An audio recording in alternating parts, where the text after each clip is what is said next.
2 Samuel 14. Joab, son of Zeruiah, knew that the king's heart longed for Absalom. So Joab sent someone to Tekoa, and had a wise woman brought from there.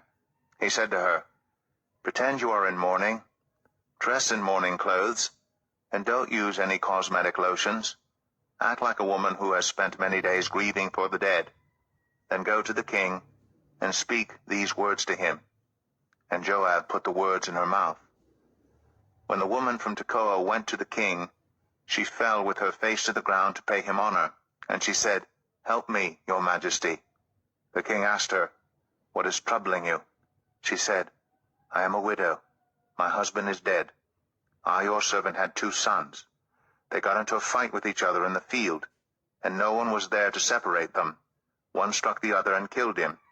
Now the whole clan has risen up against your servant. They say, 'Hand over the one who struck his brother down, so that we may put him to death for the life of his brother whom he killed.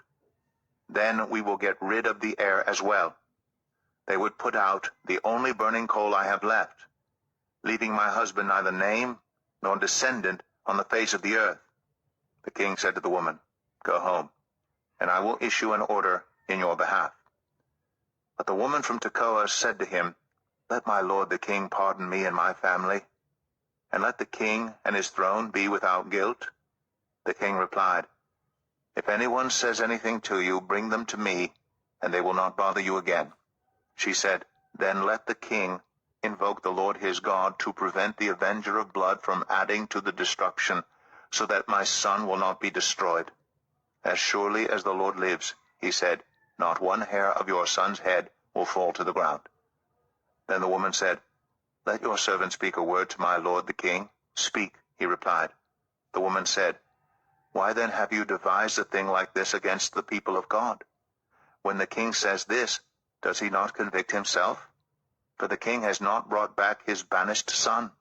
Like water spilled on the ground, which cannot be recovered, so we must die.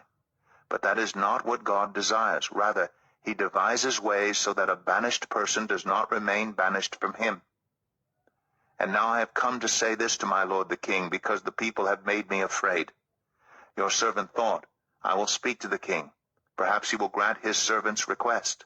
Perhaps the king will agree to deliver his servant from the hand of the man who is trying to cut off both me and my son from God's inheritance.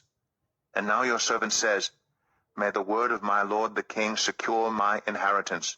For my lord the king is like an angel of God in discerning good and evil. May the Lord your God be with you." Then the king said to the woman, "Don't keep from me the answer to what I'm going to ask you." "Let my lord the king speak," the woman said. The king asked, "Isn't the hand of Joab with you in all this?" The woman answered, "As surely as you live, my lord the king, no one can turn to the right or to the left from anything my lord the king says. Yes, it was your servant Joab who instructed me to do this, and who put all these words into the mouth of your servant. Your servant Joab did this to change the present situation. My lord has wisdom like that of an angel of God. He knows everything that happens in the land." The king said to Joab, "Very well, I will do it. Go, bring back the young man Absalom." Joab fell with his face to the ground to pay him honor, and he blessed the king. Joab said, "Today your servant knows that he has found favor in your eyes, my lord the king, because the king has granted his servant's request." Then Joab went to Geshur and brought Absalom back to Jerusalem. But the king said, "He must go to his own house. He must not see my face." So Absalom went to his own house and did not see the face of the king. In all Israel there was not a man so highly praised for his handsome appearance as Absalom. From the top of his head to the sole of his foot there was no blemish in him. Whenever he cut the hair of his head, he used to cut his hair once a year because it became too heavy for him. He would weigh it, and its weight was 200 shekels by the royal standard.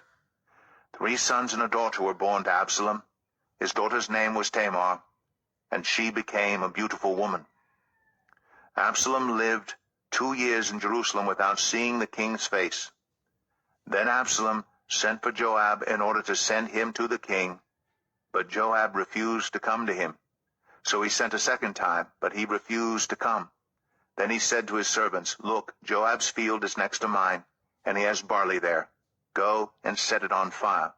So Absalom's servants set the field on fire. Then Joab did go to Absalom's house, and he said to him, "Why have your servants set my field on fire?" Absalom said to Joab, "Look, I sent word to you and said, 'Come here so I can send you to the king to ask, why have I come from Geshur? It would be better for me if I were still there. Now then, I want to see the king's face. And if I'm guilty of anything, let him put me to death.'" So Joab went to the king and told him this. Then the king summoned Absalom, and he came in and bowed down with his face to the ground before the king, and the king kissed Absalom.